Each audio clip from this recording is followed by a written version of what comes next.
Bueno, muchas gracias por estar aquí. La verdad que tengo que decirlo, estoy aquí por Eduardo, ¿no? Y por Dinora, que también ha sido un gran sostén. Pero Eduardo hace como 10 años que me venía persiguiendo para que viniera aquí, no encontrábamos el espacio, porque cuando tiene lugar el Congreso, yo en España tengo cursos, talleres, es uno de los meses, octubre, donde más trabajo en España, junto con febrero, ¿no? Entonces, Eduardo, hace 2 años atrás me dijo, te aviso con tiempo, 2 años. Así que por eso estoy aquí, ¿no? Y quiero decir que realmente me siento muy feliz de estar aquí con ustedes. Hacía 12 años que no venía a México, ¿no? Bastante, ¿no? Hay cosas más. Bueno, el tiempo no existe, porque hace poco me pasó, lo cuento como anécdota, estuve en Canadá y volví al oratorio de San Joseph en Montreal 50 años después de la primera visita. Y cuando estuve ahí, esos 50 años se fueron en un segundo. Bueno, estamos aquí por otro tema, ¿no? Las almas perdidas. Cuando morimos y tenemos que dejar este cuerpo, se supone que tenemos que dejar este plano físico y volar hacia la luz. Pero a veces, por distintas razones, como vamos a ver, hay almas que en el momento de dejar el cuerpo, o no pueden dejar el cuerpo, o por alguna razón extravían el camino hacia la luz, el viaje de regreso a la luz. Y por eso las denominamos almas perdidas, porque han perdido, ¿no?, el viaje de retorno a la luz. Y el concepto de almas perdidas es un concepto que está en muchas culturas. No vamos a abundar en eso, no es algo que hayamos descubierto nosotros, pero un día yo me sorprendí, lo cuento en el libro, después de pasar con el metro durante años por el mismo sitio, en una de las estaciones del metro de Buenos Aires hay un mural, ¿no?, que simboliza distintos cuentos del folclore de Argentina, y hay, en el extremo derecho de ese mural está la imagen del alma perdida, ¿no? Ese mural desde el año 1937, pero fíjense que ya en los cuentos míticos de la Argentina ya estaba presente la figura del alma perdida, ¿no? O sea que no es ninguna cosa nueva, yo lo vengo a descubrir mucho tiempo después. Bueno, el tema es este. ¿Qué pasa con las almas perdidas? Resulta que frecuentemente cuando una persona viene a la consulta presentando un síntoma particular, que no importa cuál sea, ocurre que frecuentemente ese síntoma no pertenece a la persona, sino que pertenece a alguien más, que ya no está aquí en cuerpo. Y entonces a partir de ahí trabajamos con ese otro, con esa otra, que acude a la consulta. Y yo les garantizo, les aseguro, que trabajar con almas perdidas es el aspecto más gratificante que hay en el trabajo terapéutico. Porque las almas perdidas, más allá de los problemas que ocasionan en el anfitrión con el cual se encuentran, las almas perdidas le ofrece al terapeuta la oportunidad de crecer, de evolucionar, y al mismo tiempo es una experiencia única, una oportunidad única de entrar en relación directa con el mundo invisible. Algo que la mayoría de los mortales no podemos hacer, y cuando estamos dialogando y hablando con un alma perdida, estamos hablando con alguien del más allá, de ese plano espiritual al cual no tenemos acceso. Pero hay otro aspecto importante de las almas perdidas. Y ya a veces yo no sé si no lo hacen a propósito esto. Porque las almas perdidas son la evidencia más contundente y clara de la continuidad de la conciencia más allá de la muerte. Porque de pronto estamos ahí hablando con alguien que tiene su historia, que tiene sus emociones y que no tiene cuerpo. Ahora, una cosa muy importante que tenemos que saber de entrada, que aunque se habla de posesión, no existe la posesión real del cuerpo físico. Nadie, ningún alma perdida, ninguna entidad, nadie se mete en el cuerpo de una persona viva. Todo ocurre a nivel del campo vibratorio. Porque finalmente el alma es un campo de energía y en determinadas circunstancias se adhiere al campo vibratorio de una persona viva y a partir de ese momento la persona empieza a sentir y experimentar sensaciones que no le pertenecen. Entonces, para explicarlo de una forma más académica, lo que sucede es que el psiquismo de una persona muerta se mezcla a nivel subconsciente con el psiquismo de una persona viva. Y entonces, de pronto, cuando esto ocurre, la persona a la cual le sucede esto empieza a experimentar sensaciones, emociones, a tener pensamientos que no le pertenecen, a tener conductas o reacciones que no son habituales en ella y que no le pertenecen, son del otro o de la otra. Porque también ocurre esto, como el alma perdida se queda fijada en el plano físico, sigue con la personalidad que tenía inmediatamente antes de morir. Se siente masculino o se siente femenina, porque está todavía en el plano físico, no ha ascendido a otros planos. Y continúa con las creencias que tenía en vida, continúa con los miedos, con las culpas, con los rencores, con los odios. Esto es muy interesante, es todo el psiquismo intacto de una persona que se manifieste allí. Y eso es lo que llevamos cuando se nos pega un alma perdida. Entonces imagínense lo que es vivir con las emociones y las creencias de otro. Y donde esto puede ser fácil de detectar cuando esto ocurre en la edad adulta. Porque de pronto hay circunstancias donde los cambios son muy evidentes. Pero la mayoría de las almas perdidas se pegan a una persona en la infancia. Porque es el momento más vulnerable en la vida de una persona. Entonces, ¿por qué? Vamos a ir desarrollando esto poco a poco. ¿Dónde está? Dinora, ¿dónde anda? Eduardo, te pido una cosa. Cuando falte media hora, avísame, así hacemos un espacio de preguntas. Ya que tengo tiempo, así nos entretenemos un poco más. Vamos a ver, tenemos que entender algunas cosas básicas para comprender qué pasa con las almas perdidas. Y lo primero, recuerden que las almas perdidas podemos ser nosotros mismos, o puede ser alguien de nuestra familia.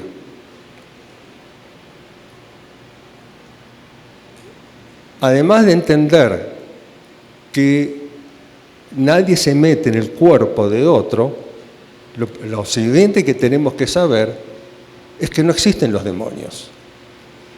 No hay demonios. El diablo no existe, pero si yo creo que existe, lo voy a ver. Es probable que haya almas que tengan la intención de perjudicar y hostigar, las hay, vamos a hablar de eso, pero no hay espíritus malignos, ¿no? Solo hay seres que están sufriendo, pero que no son conscientes de su sufrimiento, y lo que hacen, lo hacen por su sufrimiento. El otro punto para comprender qué pasa con el alma perdida es que tenemos que redefinir lo que entendemos por muerte. Porque la muerte no es lo que nos han enseñado o lo que entendemos. Y las almas perdidas nos enfrentan justamente todo el tiempo con la experiencia de la muerte. Algo que, como terapeuta de vidas pasadas, también trabajamos todos los días. Porque cada vez que trabajas con una vida pasada, tienes que experimentar la muerte en esa vida. Y trabajar con las vidas pasadas es lo que nos ha llevado a entender mejor qué sucede con las almas perdidas. Entonces, redefinimos lo que es la muerte. La muerte es un proceso. Y es el proceso mediante el cual el alma que estaba habitando un cuerpo físico se desprende y se separa definitivamente de ese cuerpo. Eso es la muerte. Y la muerte es el proceso inverso a encarnar. Cuando encarnamos, entramos en un cuerpo, nos unimos a él, cuando morimos, salimos del cuerpo y nos separamos de él. La vida, en definitiva, es una puerta giratoria. Por un lado entra y por el otro sales. Y eso es lo que hace el alma. Entra y sale. Ahora, en ese proceso de salir del cuerpo pueden ocurrir cosas que llevan al alma a permanecer en el plano físico. Y la primera razón por la cual un alma que está desencarnando se convierte en alma perdida es porque no hubo conciencia de la muerte, porque no se dio cuenta de que el cuerpo se murió. Y esto ocurre en algunas circunstancias básicas, ¿no? La primera son las muertes violentas e imprevistas. ¿Qué ocurre ahí? Si recuerdan la película Sexto Sentido o Ghost, La sombra del amor, está muy bien ejemplificado eso. ¿Qué pasa?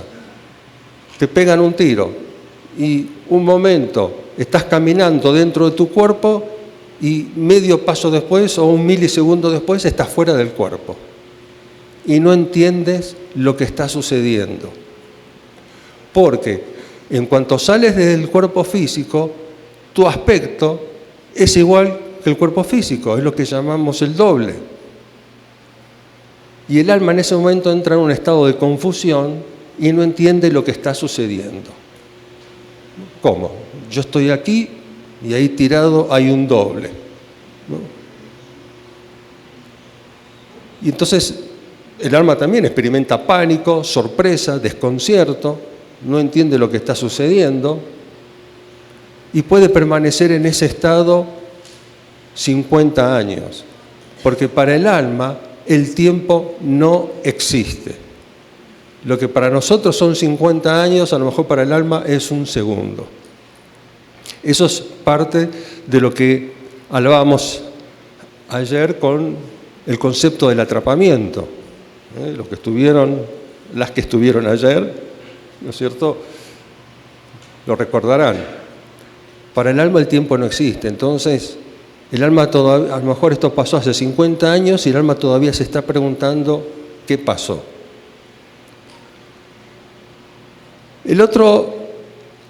La otra situación en la cual el alma no tiene conciencia de lo que ha sucedido es cuando el cuerpo se muere por efecto de drogas, con anestesia general, por ejemplo. Cuando te mueres, entras a una operación, te duermen y te mueres dentro de la operación. Entonces el alma lo último que se acuerda es lo que ocurrió antes de quedarse dormida por la anestesia, que eso es diferente al sueño natural. En el sueño natural no ocurre esto. Pero en la muerte por anestesia, la conciencia se obnubila. No es un sueño natural. Y entonces el alma no entiende lo que pasó. Puede ocurrir, por ejemplo, con las muertes por congelamiento, porque también la conciencia se pierde antes de que el cuerpo se muera, porque te quedas dormido. Entonces no recuerdas, no entiendes lo que pasó, te vas quedando dormido y después de quedarte dormido, en algún momento el cuerpo se muere y el alma no entiende lo que pasó. Cuando se ve fuera del cuerpo, no sabe qué ocurrió. Las muertes por sobredosis y, en fin, cualquier circunstancia en la cual la muerte se produce, o bien en forma imprevista, violenta, o porque se perdió la conciencia antes de que el cuerpo se muriera, hace que el alma no entienda lo que está pasando y siga en este plano. Esta es la primera situación por la cual el alma que desencarna se convierte en un alma perdida, simplemente porque no sabe lo que ocurrió. Por eso insistimos siempre la necesidad de entrenarse, o por lo menos estar consciente de esto, y llegar al momento de la muerte en forma consciente. Porque en realidad en ese instante se juega toda una vida, toda una encarnación, y tenemos que estar lúcidos para poder hacer la transición al otro plano en forma consciente. Porque cuando pasamos al otro plano, se pierden las referencias de este. Y si no sé lo que pasó, voy a estar perdido, sin saber qué hacer o sin saber a dónde ir. ¿Qué pasa? Que cuando el alma perdida no sabe a dónde ir, en algún momento se adhiere al campo vibratorio de una persona viva. Y esto ocurre ¿por qué? Porque todos, desde nuestro campo vibratorio, emanamos una luz. Y entonces el alma perdida, como está en este plano, no puede ver la luz, pero sí puede ver el aura y se siente atraída por esa luz. O, como vamos a ver también, se queda pegada porque tiene necesidades. Dinora hace un rato hablaba de las necesidades, ¿no? Bueno, el alma perdida también tiene necesidades. No se crean que uno se convierte en maestro por el solo hecho de morirse. Nadie se convierte en maestro por haberse muerto. Y sin embargo tendemos a darle a los muertos la categoría de maestros. Entonces, el alma se queda sin cuerpo, no sabe qué hacer y por diversas razones y necesidades se pega al campo vibratorio de una persona viva. Luego de esta categoría, ¿no es cierto?, de almas que se pierden porque no tuvieron conciencia, hay otras almas que sí saben lo que ha sucedido, pero tienen, como dije hace un rato, necesidades. Y la primera necesidad, ¿no es cierto?, la primera razón por la cual un alma perdida se queda aquí es por amor. ¿Cuándo ocurre esto? Una mamá que muere joven, que deja niños pequeños y quiere cuidar a sus pequeños. Y entonces se queda aquí para velar por el cuidado de sus hijos. El abuelo que se murió antes que naciera el nieto y quiere ver a su nieto. O quiere seguir jugando con su nieto. O el nieto que cuando se muere el abuelo dice: abuelito, por favor, no te vayas, no me dejes. Y eso hace que el abuelo se quede. Y lo mismo ocurre a nivel de parejas. se muere un integrante de la pareja y pueden ocurrir muchas cosas. Quien se queda le pide por favor no te vayas, no me dejes justo ahora, o a lo mejor el que se fue o la que se fue se queda para cuidar a su pareja y le espanta a todos los pretendientes. Sí, y pasa eso con padres también. Padres que se quedan con la hija para cuidarla, pero que finalmente termina obstaculizando las relaciones. Porque recuerden que el alma, en cuanto deja el cuerpo, sigue con todas las cosas que no resolvió en su vida en la tierra. Bueno, y por eso trabajamos con vidas pasadas. ¿Qué es lo que trabajamos en las vidas pasadas? Lo que no hemos resuelto en otras. Los miedos, las fobias que arrastramos, los traumas que arrastramos de otras vidas. Si todo se resolviera después de la muerte, no estaríamos aquí, o los terapeutas no tendríamos trabajo. Entonces, el alma sigue con las mismas conductas que tenía en vida. Un padre sobreprotector, castrador, o una madre sobreprotectora, lo seguirá siendo después de la muerte. Y una suegra no te cuento, ¿no? Así que mejor hacete amigo de la suegra.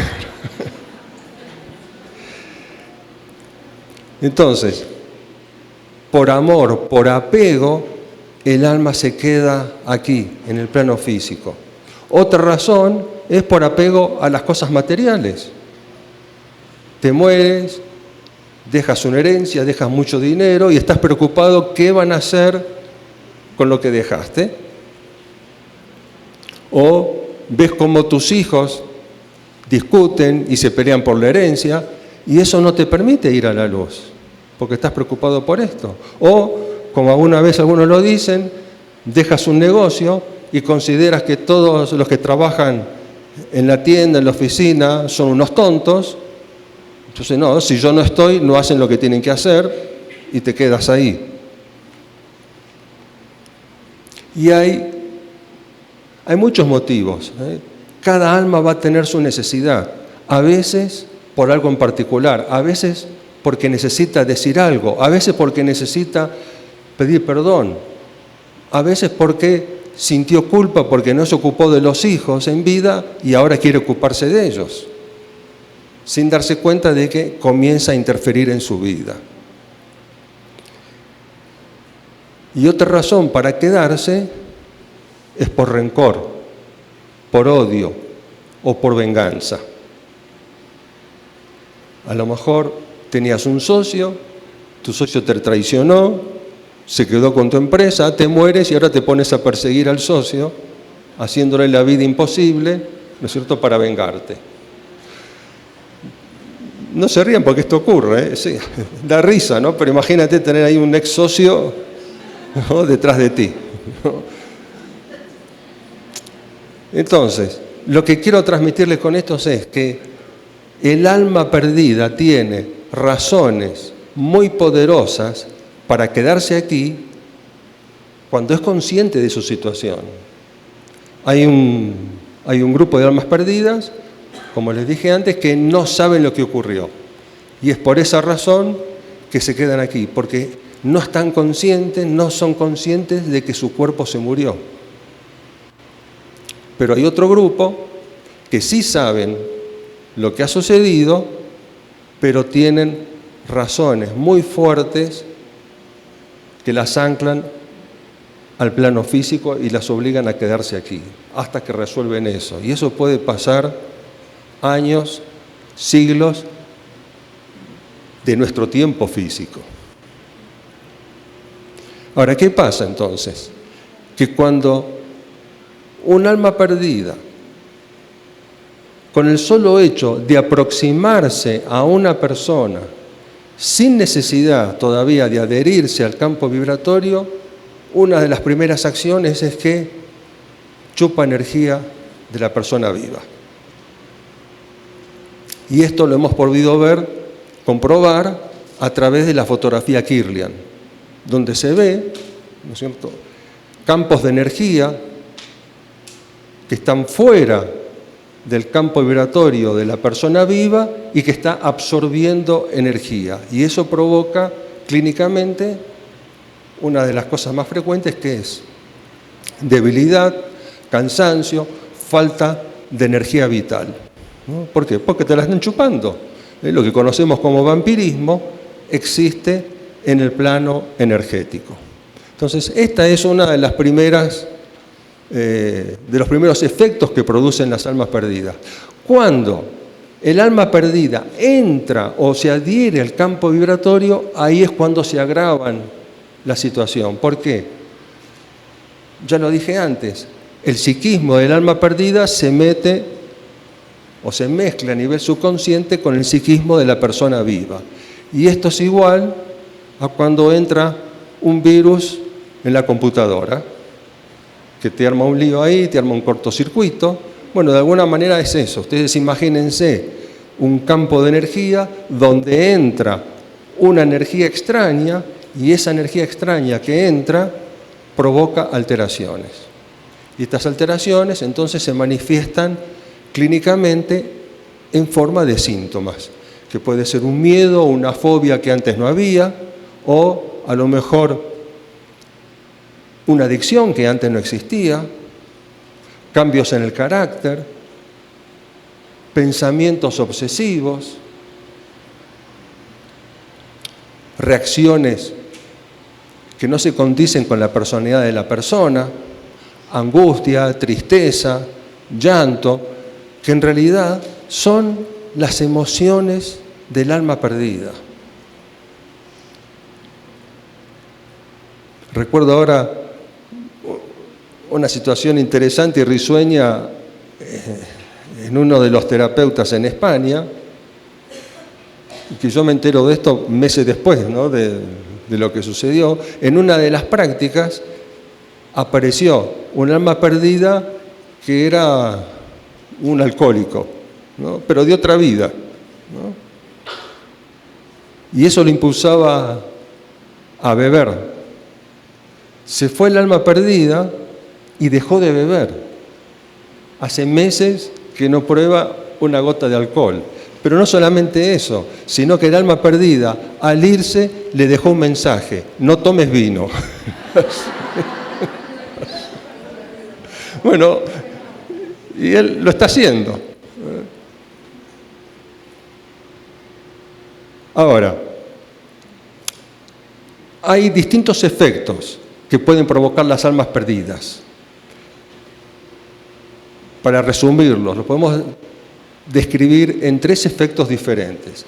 El primero es la influencia, cuando las almas perdidas ejercen influencia en la persona, a través de síntomas, a través de cambio del carácter, a través de impulsar a la persona a realizar determinadas cosas que la persona habitualmente no realiza. Es frecuente que algunas personas vengan y digan: a veces siento que hay algo dentro de mí que me obliga a hacer cosas que no quiero. ¿No? Eso es muy frecuente.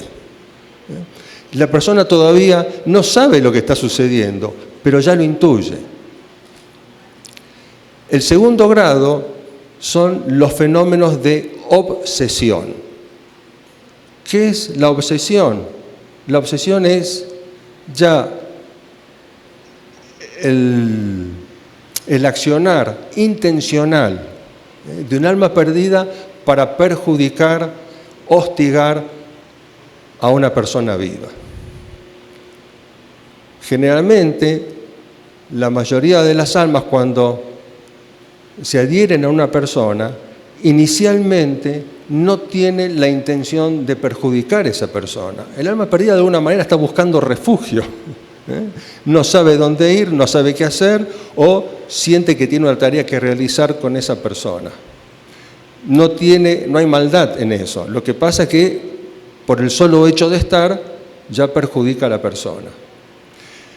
Pero en el caso de la obsesión, el alma perdida tiene la clara intención de perjudicar y de hostigar a esa persona. Y generalmente eso ocurre ¿cuándo? Cuando ha habido reyertas previas entre el alma perdida y la persona.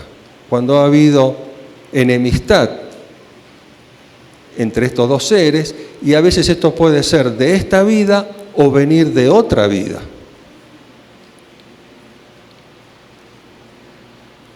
Y el tercer fenómeno es cuando ocurren lo que conocemos como fenómenos de posesión, que como les dije al principio, no existe la posesión real del cuerpo físico. Lo que ocurre es que en el fenómeno de la posesión hay un momento en donde la fuerza psíquica, la voluntad del alma perdida es superior a la voluntad de la persona. Y entonces, la fuerza psíquica del alma perdida desplaza la conciencia de la persona viva y se manifiesta completamente. De alguna manera, la persona viva queda inconsciente por segundos o por minutos.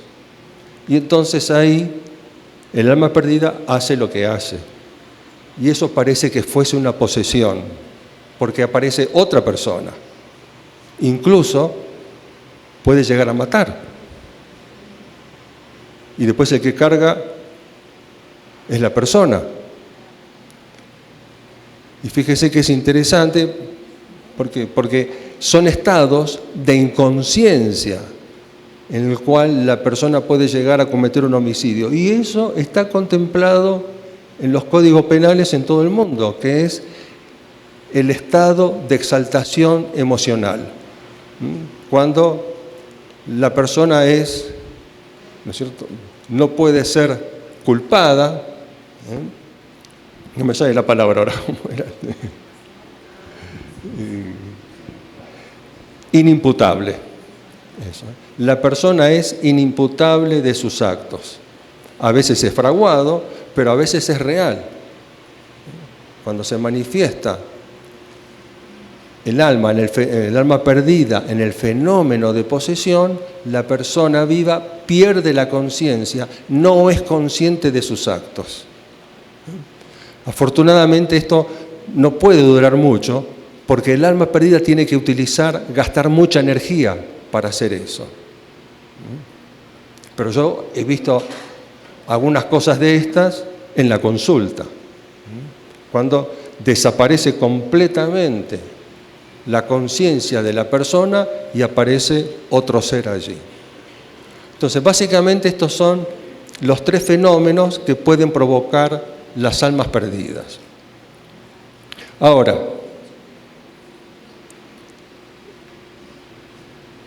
no cualquiera puede tener un alma perdida.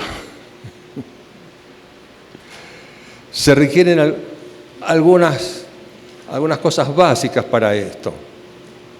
Porque el alma perdida también necesita un territorio favorable para poder entrar en ese campo vibratorio. Y eso depende de la vulnerabilidad de cada persona en particular. Y por esa razón es que los niños son los más afectados por las almas perdidas. Porque básicamente el alma completa el ciclo de encarnación alrededor del 7º año de vida. De modo que hasta el 7º año de vida aproximadamente no tiene completo su campo de protección, porque el campo de energía es a la vez el campo de protección de una persona. Entonces el niño necesita básicamente de la atención de los padres para formar su campo vibratorio. Son los padres quienes le proveen la energía al niño para fabricar su escudo de protección.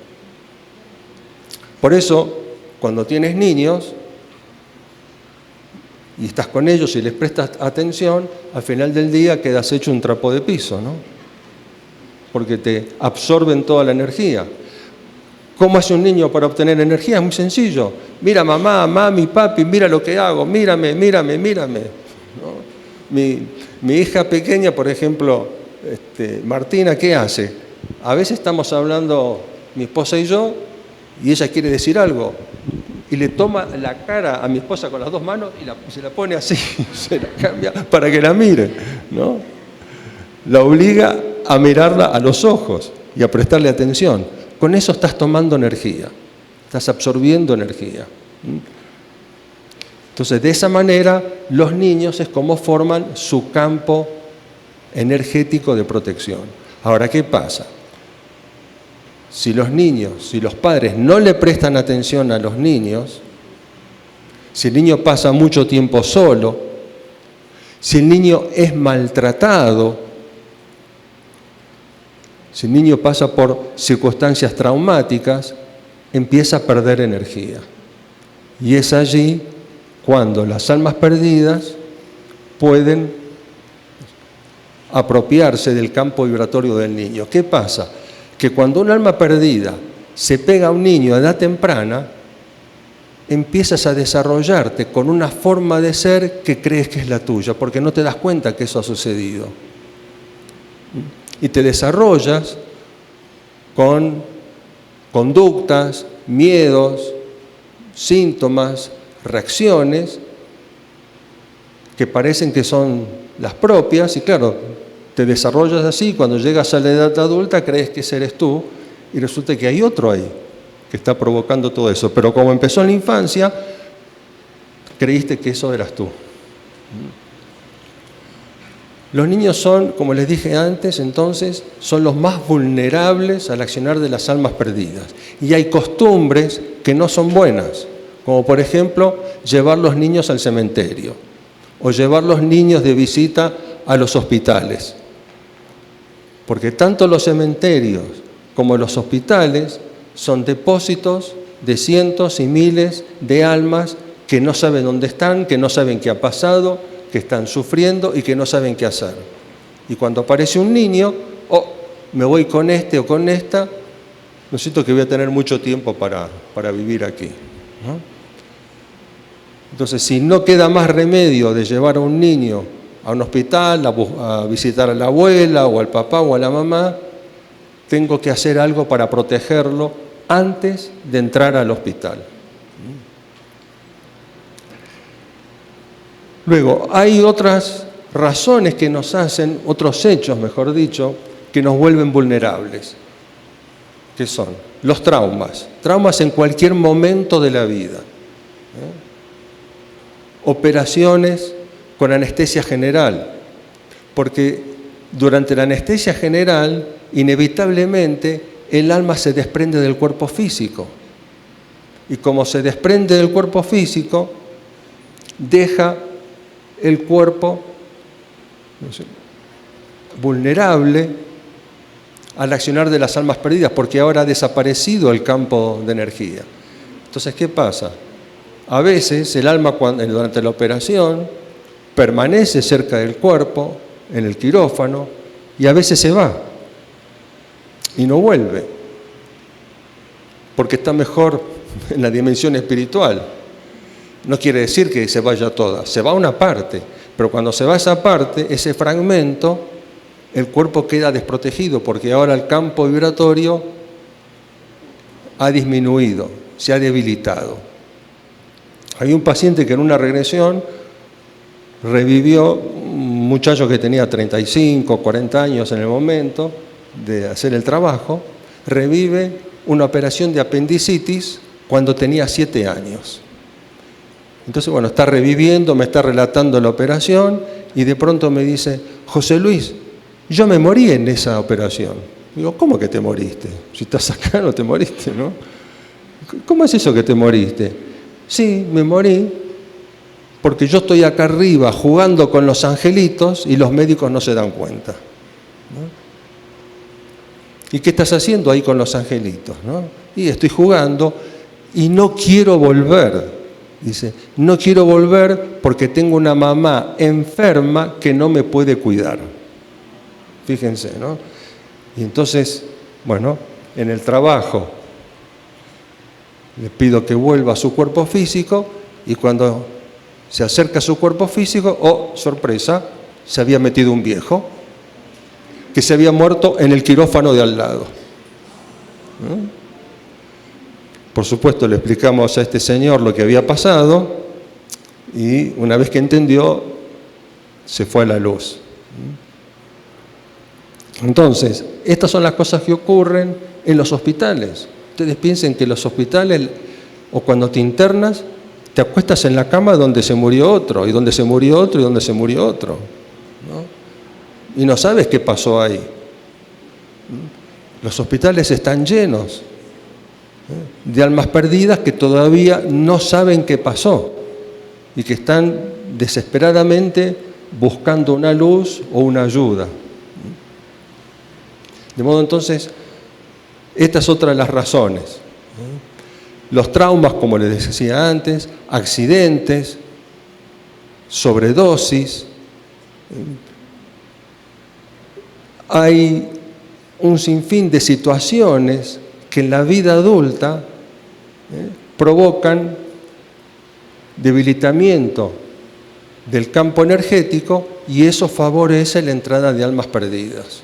Si tuviste, por ejemplo, un accidente importante, eso significa que se consumió mucha de tu energía en el accidente, más si quedaste inconsciente, y allí pudo haber entrado un alma perdida. Por eso, en la edad adulta, a veces es fácil detectar el momento en el cual se produce esto, porque hay un hecho puntual que lo permite, que lo facilita. Y otra situación que tenemos que tener en cuenta, lugares donde puede haber almas perdidas, bueno, le doy las gracias a Franco porque de alguna manera de esta mañana con sus cuentos ya me dio permiso, pero un sitio donde también hay almas perdidas son los hoteles por hora. ¿Sí? Y en particular cuando las relaciones no se establecen por amor, porque cuando la relación es pura sexualmente, lo que ocurre es que te estás relacionando desde los chakras bajos, y a los chakras bajos, las almas que están en el campo astral, les resulta muy fácil entrar por ahí. Si estás en una relación, ¿no es cierto?, desde el amor, estás en un nivel de vibración al cual las almas no perdidas no pueden llegar.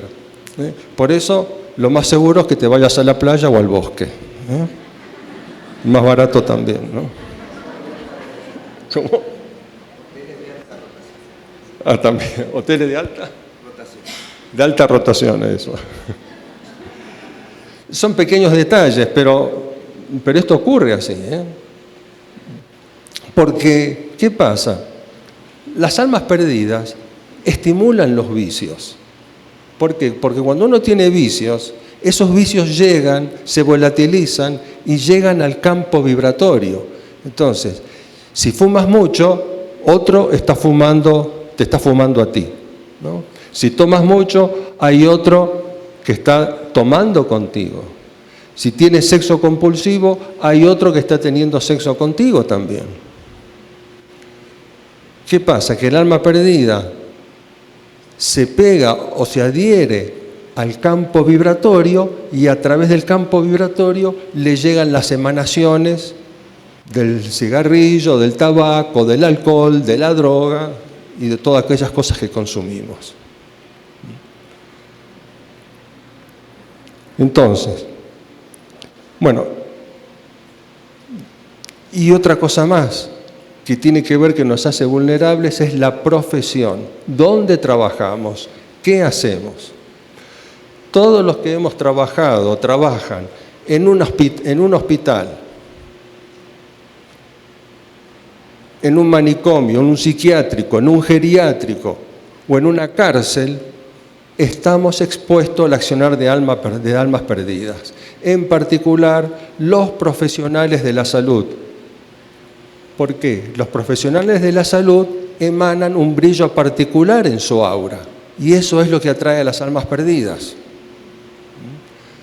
Recuerden que las almas perdidas, por estar atrapadas en el plano físico, no pueden ver los planos superiores, no pueden ver la luz, pero sí ven nuestra luz. Entonces, si trabajaste en un hospital, y esto me lo dijo Edith Fiore cuando la conocí hace muchos años. Edith Fiore, una de las pioneras en la terapia de vidas pasadas, y ella me dijo un día, estuvo en Buenos Aires, si trabajaste en un hospital, tenés que dar por sentado de que tenés almas perdidas contigo, ¿no? Así que todos los que han trabajado en hospital están en zona de riesgo, ¿no? Porque obvio, ya lo dijimos antes, el hospital es un lugar de sufrimiento, es un depósito de almas. Muchas personas mueren ahí a lo largo de muchos años, personas que murieron en sufrimiento, porque si estás en un hospital no es porque estabas bien, y hay muchas almas perdidas que están deambulando por el hospital, que no saben qué hacer, a dónde ir, y cuando ven a los médicos, a las enfermeras, a las psicólogas, al asistente social o a la kinesióloga, no importa, quien tenga vocación de servicio en el área de la salud es pasto para las fieras, hierba para las fieras, ¿sí? No sé si se dice así aquí. Bien. Ahora vamos a ver que hay podemos identificar distintos tipos de almas perdidas. Esto que les voy a decir ahora no significa que sea exactamente así. Hemos armado las hemos agrupado en distintos grupos, básicamente para el trabajo terapéutico, porque cada una de ellas nos obliga a un trabajo diferente. Entonces, saber qué tipo de alma perdida se está manifestando en un momento determinado me va a ayudar a dirigir, a explicarle a esa alma lo que está pasando y a llevarla hacia la luz. Entonces, el primer grupo, el mayoritario, son las almas familiares, las almas del grupo familiar. Por eso no hay que hacer exorcismo, porque a lo mejor vas a hacer un exorcismo y estás exorcizando al abuelo o al bisabuelo, ¿no? Sí. Entonces, ¿qué pasa? Las almas perdidas familiares son las más comunes, con las que nos vamos a encontrar la mayoría del tiempo, la mayoría de las veces. Mamá, papá, el abuelo, la abuela, un tío, la tía, bisabuelo, hasta el bisabuelo se manifiestan, más allá por lo general no aparecen. Pero también entre las almas perdidas familiares tenemos que tener en cuenta a los amigos, porque los amigos también son familiares. Y a veces trabajas en una oficina y de pronto un día se muere alguien de la oficina, un compañero con el cual tenías una relación afín, de amistad o íntima, y se queda contigo. Porque a lo mejor prefiere quedarse contigo en lugar de ir con su mamá o con su papá. O a lo mejor se suicidó un conocido o una conocida. Y ahora esa alma se queda contigo y te va a estimular para suicidarte también. Generalmente los suicidas suelen tener almas perdidas que ya se han suicidado y que estimulan esos pensamientos. Generalmente eso ocurre ¿por qué? Porque el alma perdida se adhiere a estas personas por la ley de afinidad. Un depresivo se une a otro depresivo, porque se siente atraído e identificado o identificada con esa persona. Después tenemos otro grupo, otro gran grupo de almas que son, yo las he denominado almas oportunistas. Son almas que no tienen relación con la persona, pero que aprovechan una oportunidad determinada, como por ejemplo esto de ir al cementerio, o de estar en un hospital, donde te operan con anestesia general, como le pasó a este muchacho, o un accidente. Pasas por la calle, te acercas a curiosear qué es lo que pasó, y el alma perdida dice, bueno, mira, me gusta esta chica, o este que viene acá con el Mercedes-Benz, me voy con él, ¿no? Por eso, cuando se encuentren con accidentes en la ruta o en la calle, no se acerquen, no vayan a curiosear. Y cuando pasen por allí cerca, dicen así en voz alta, aquí no, conmigo no. Porque eso es suficiente para detener al alma perdida que vaya para otro lado.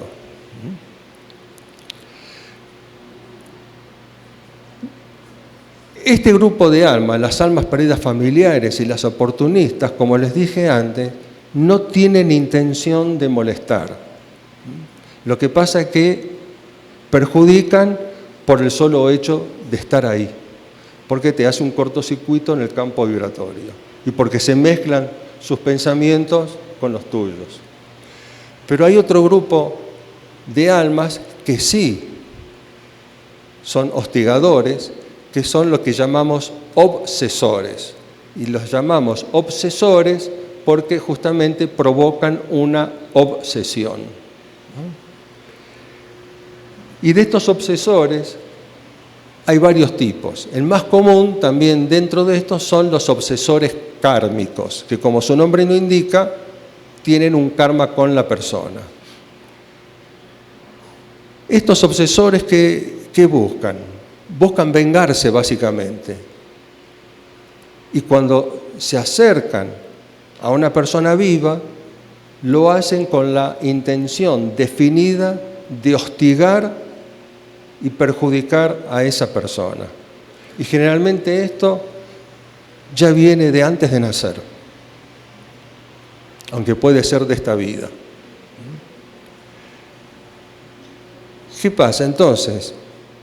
Si alguien te tiene mucha bronca, rabia y coraje, ¿no es cierto?, para hostigarte, algo tuviste que haber hecho, ¿no? Porque no es gratis esto.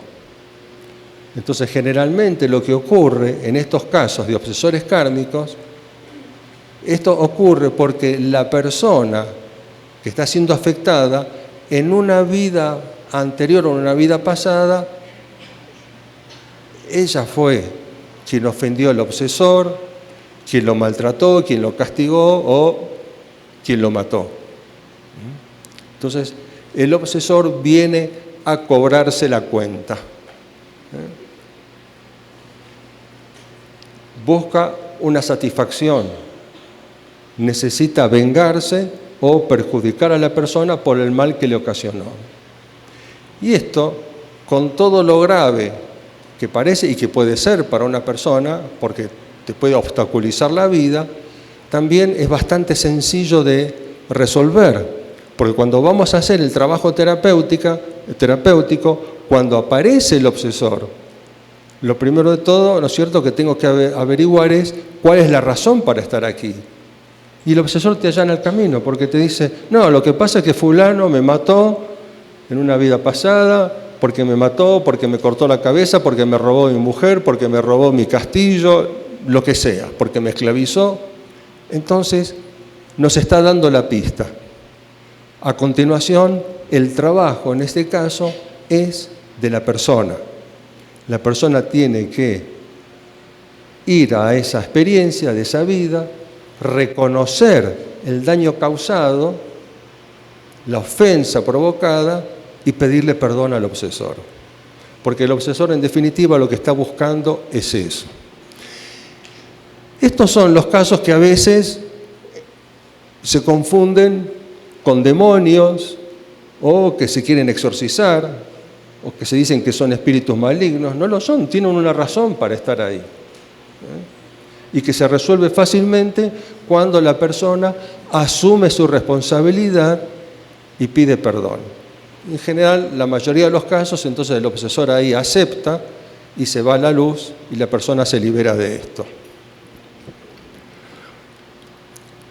Hay todavía otro grupo de almas perdidas de obsesores que yo los he denominado esclavos de la oscuridad. Ustedes van a preguntarse qué es esto. Bueno, les cuento que la pista me la dio Sri Aurobindo, leyendo unas notas de él, donde él mencionaba a las fuerzas adversas. Las fuerzas adversas son energías que se oponen a nuestro camino, a nuestro desarrollo. Y los esclavos de la oscuridad tienen la particularidad de que son seres que por lo general son enviados por otro ser o por otra entidad superior para obstaculizar e impedir que una persona desarrolle su trabajo. De modo que si tienes esclavos que te están obstaculizando tu camino, eso es una evidencia indirecta de la importancia de lo que estás haciendo. Porque si lo que estás haciendo no fuera tan importante, no te estarían obstaculizando o impidiendo desarrollar tu trabajo. También en este caso es muy fácil trabajar con ellos, es simplemente hacerlos conscientes de que realmente son esclavos que están al servicio de otra persona o de otra entidad, que a veces pueden ser magos vivos, que esclavizan a almas para sus trabajos. Me estoy quedando sin tiempo porque prometí que iban a hacer preguntas, unos minutos más para explicarles el trabajo terapéutico. Yo sé que esto puede parecer extraño a los ojos de muchos profesionales, pero cuando empezamos a trabajar, esta es la realidad de cada día a lo mejor. Todo terapeuta que se ha entrenado en terapia de vidas pasadas, tarde o temprano, termina trabajando con almas perdidas porque van a aparecer en la consulta. Y cuando esto ocurre, no se trata de ver si es un invento de la persona, si existen, si no existen las almas perdidas. Uno las trabaja como si fueran lo que pensamos que son y funciona, ¿no? Entonces, y no son subpersonalidades de la persona.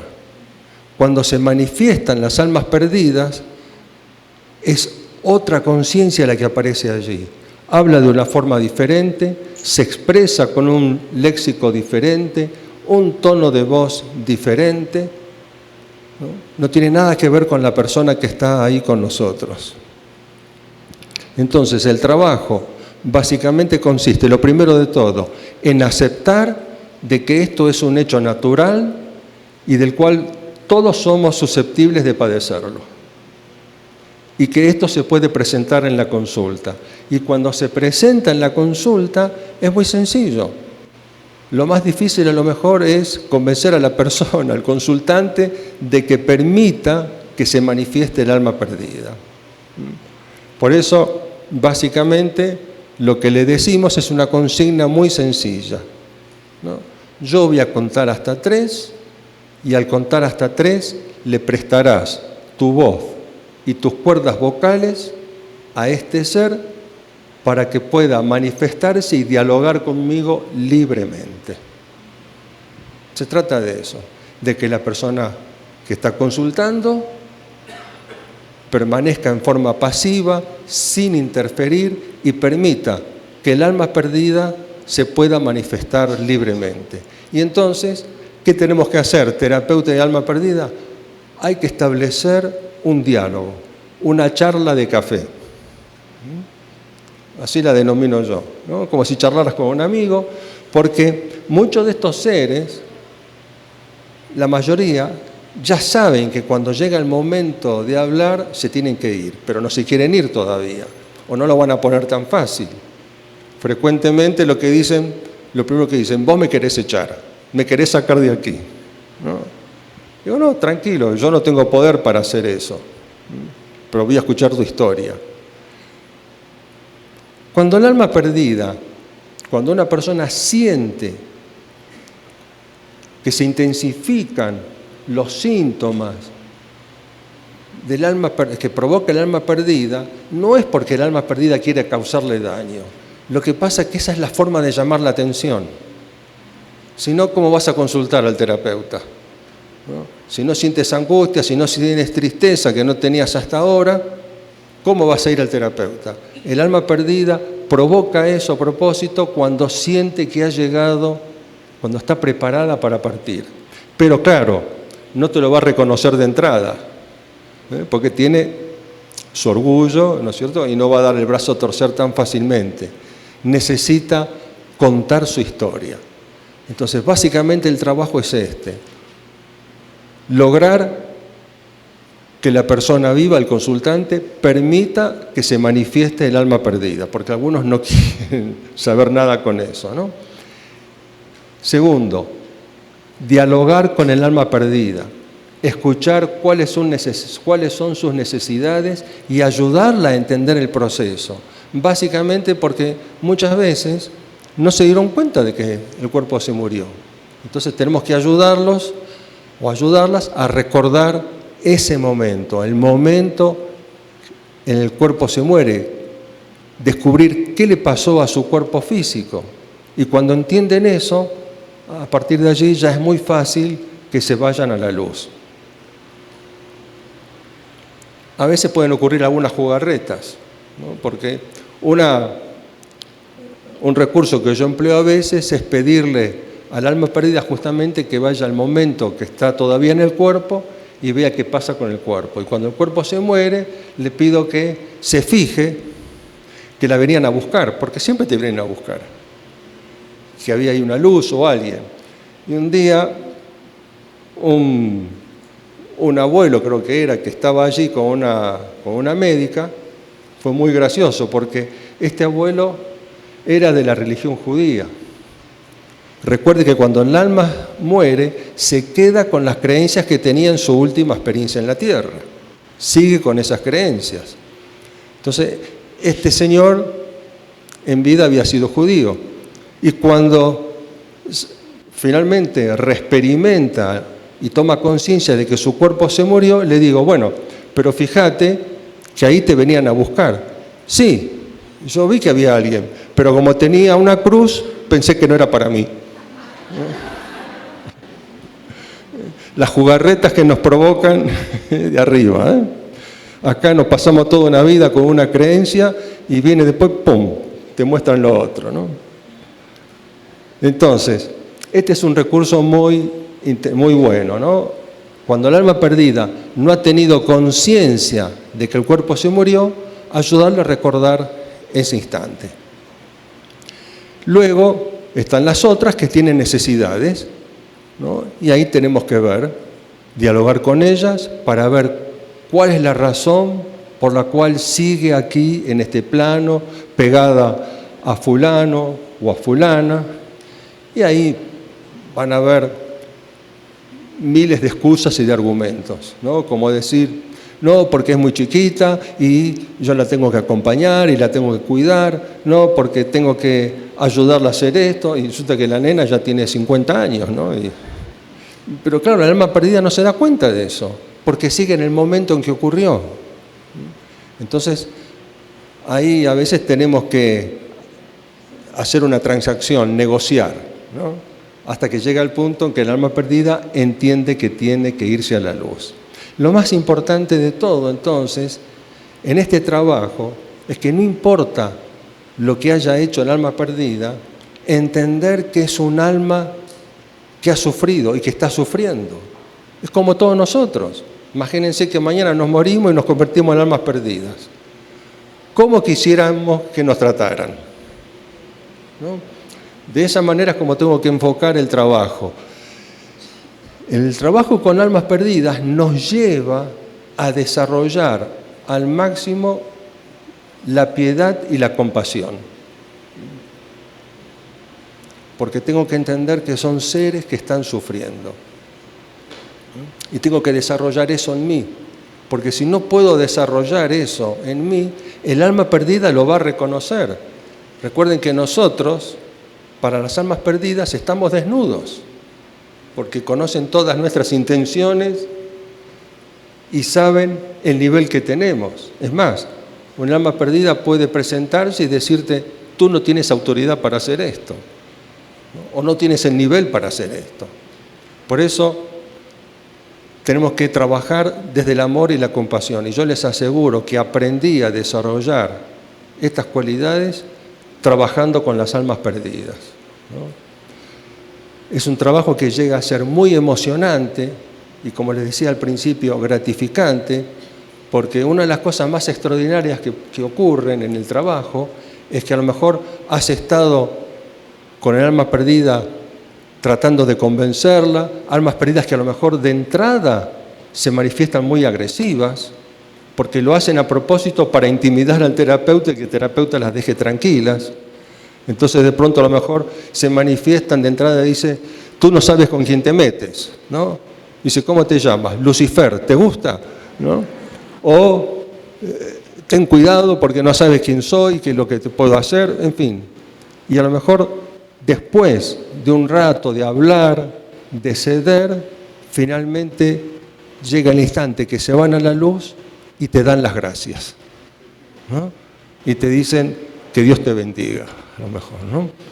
Es un momento muy emocionante porque has estado a lo mejor en una situación tensa durante un rato y de pronto el alma perdida se afloja, ¿no? Y se va a la luz. Recuerdo ahora un trabajo en Venezuela hace muchísimos años con un alma perdida que era el alma de un drogadicto, ¿no? Que se había muerto en una sobredosis. Durante todo el trabajo me amenazaba continuamente, ¿no? Estaba muy enojado conmigo, ¿no? Y al final accede a ir a la luz. ¿Y saben lo último que me dice? Con nombre y apellido, ¿no? Me dice, Kabuli, al final me hiciste terapia. Y era gracioso porque estaba con una mujer y durante el trabajo decía, y yo sabía que esto iba a pasar, y yo le decía a esta huevona que no fuera lo de Kabuli, que no fuera. Sí. No, a veces son cosas muy graciosas, ¿eh? Son dramáticas, pero reconfortantes también. Bueno, tenemos todavía unos minutos, entonces sí. Preguntas. Sí, Alejandra. ¿Tenemos otro micrófono? Ay, José Luis, muchas gracias por la ponencia, excelente. Mira, estoy dudando, ¿cómo diagnosticas un trastorno mental o de personalidad a diferencia del alma perdida? Una cosa es propia de la personalidad y otra, ¿cómo te das cuenta cuando es lo propio o cuando es el alma perdida enganchada? Es muy sencillo. Lo primero de todo, no trabajamos con diagnóstico. Trabajamos el síntoma. Los diagnósticos son etiquetas, son rótulos que al médico le ayudan para instituir una terapia, un tratamiento. Pero acá nosotros no trabajamos con diagnósticos. Viene la persona y trabajamos el síntoma. ¿Qué te pasa? Que siento angustia, ¿no? O siento rabia, o no puedo manejar la cólera. Y trabajamos eso. Entonces, cuando trabajas eso, de pronto, en algún momento, aparece el alma perdida. En particular, cuando la persona siente que estas cosas no le pertenecen a ella. Preguntas, ¿a quién pertenecen estas sensaciones? ¿Son tuyas o no son tuyas? No, esto no es mío. Bueno, y trabajando eso, en algún momento aparece el alma perdida. Entonces, una vez que el alma perdida se manifestó, no importa. Tenés que olvidarte de que es una subpersonalidad, es parte de la persona. Lo trabajás como alma perdida y el alma perdida se va. Sí. Por favor, José Luis. Estamos entre José Luises aquí. ¿Puede ser que siempre la persona que se suicida sea un alma perdida? No, no necesariamente, pero el suicida es apetecible para almas perdidas, porque son fácilmente vulnerables, influenciables. Entonces, si una persona está con pensamientos suicidas, entonces va a haber otro que lo va a estimular. Pero ojo, que no solamente pueden afectar a suicidas, a pensamientos, a personas con tendencia suicida, sino a cualquiera. Porque me ha pasado con un par de pacientes, una profesional, una terapeuta, porque esto puede pasar también, que trabajando con una paciente, con un obsesor, el obsesor se pasó a la terapeuta, ¿no? Y entonces, por un fallo que tuvo ella, que ella lo reconoció. Y entonces de pronto tenía pensamientos que le decían: pégate un tiro, matate, suicidate, aprovecha ahora, tírate por el balcón, ¿no? Entonces cuando reconoció estos pensamientos fue que me vino a ver. ¿Sí? Sí. En las constelaciones perdón, familiares... el micrófono lo maneja el otro José Luis aquí, así que de a poco. En Sí. las constelaciones familiares, ¿es posible que se presenten almas perdidas? Sí, sí, absolutamente. De hecho, se presentan. Y hay una terapeuta en Argentina, Mariela Belsa, que justamente escribió un libro que se titula El cuidado de los que constelan, porque comprobó, ¿no es cierto?, que en las constelaciones suelen aparecer almas perdidas y el constelador no está educado para eso. Gracias, muy amable por tu plática, excelente. Mencionaste que los niños, si es necesario llevarlos a cementerios, hospitales, había que protegerlos. ¿Nos podrías comentar cómo?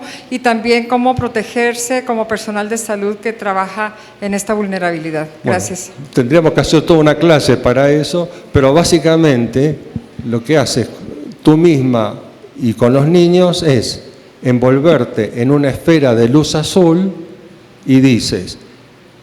Tienes que visualizar que te envuelves en una esfera de luz azul, y entonces decretas: está terminantemente prohibido entrar en mi campo vibratorio. Está terminantemente prohibido tomar de mi energía. Veo que algunos ya la están repitiendo, ¿no? Muy bien, Lili. Les has enseñado bien. Y con el niño lo mismo, lo envuelves en una esfera de luz azul. La última pregunta, me dicen acá, lo siento. Aquí estoy. Aquí, Después aquí. Charlamos por ahí y me preguntan más. Sí. Aquí. Yo, el alma perdida de aquí. Sí. Una preguntita, a ver si me puedo expresar bien. Una vez, digamos, un fenómeno inverso. Vos hablás de que las almas perdidas se pegan o se adhieren al cuerpo energético. Muchas personas dicen que después que alguien fallece, si uno sigue recordando a esa persona, haciéndole culto, llorándolo y demás, lo está reteniendo esa alma para que no vaya a la luz. Sí, absolutamente. Lo dije durante la charla. Eso es frecuente, por ejemplo, entre los niños o las parejas. El niño que le dice al abuelo o a la mamá: mami, abuelo, no te vayas. O la pareja que le dice a su amante lo mismo: no me dejes sola, no te vayas ahora. Y con eso lo retienes. Pero años después, digamos, que eso se mantenga años y años y el duelo, la persona es que no lo cierra y... recuerda que para el alma el tiempo no existe. Pasaron 50 años y para el alma eso es un segundo nada más. Bueno, gracias. Lo siento. Aquí una la más. última. En caso de pacientes terminales, donde la familia decide una sedación, ¿el peligro del atrapamiento del alma o...? Y sí, ese es el problema, porque ¿sabes qué pasa? ¿Qué le dicen los familiares al médico? La frase típica: doctor, que no se dé cuenta. Y eso es lo que pasa. Te sedan y no te das cuenta de lo que está sucediendo. Es más, se está muriendo y no le dicen que se está muriendo. Porque todo el mundo tiene miedo de hablar de eso. Entonces, ojo, porque hay que ver la diferencia. Una cosa es calmar el dolor y otra cosa es dormir. ¿No? Son dos cosas diferentes. Bueno, se nos ha acabado el tiempo, ¿no? Gracias, Eduardo. Gracias a todos. Muchas gracias por estar aquí.